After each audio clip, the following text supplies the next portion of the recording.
Rodney Patrick McNeal has been wrongfully convicted. He has been in prison for over 17 years for the murder of his wife. This document will prove that he is innocent. On March 10, 1997, Patrick went to work at approximately 8 a.m.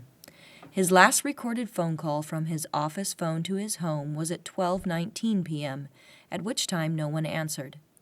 Immediately after that call, he took the elevator with two co-workers and headed home to take his wife to a doctor's appointment during his lunch break. He arrived home at 12:28 p.m.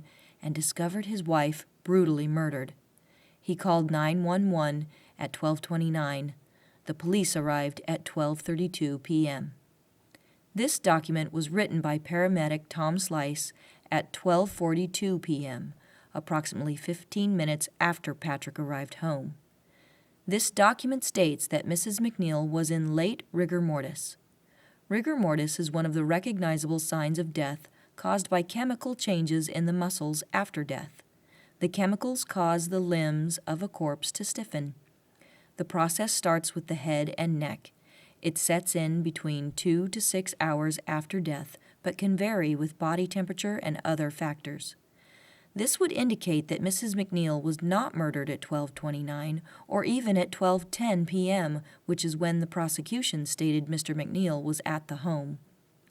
Gary Williams, Tom Slice's partner at the time, stated that by writing late rigor mortis, he meant that Mrs. McNeal was so stiff that she could not be moved. This would mean that she was at the latest stages of rigor mortis. The conclusion once again would be that she was not murdered any time between 12:10 and 12:29.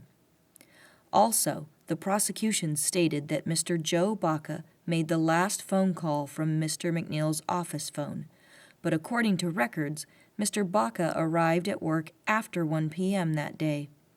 This would indicate that Mr. McNeal made that call, and this timeline is accurate.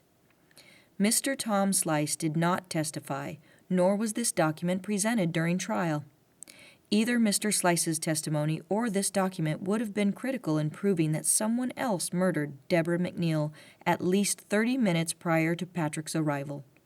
This crucial evidence would have been instrumental in swaying the jury to set Rodney Patrick McNeal, an innocent man, free.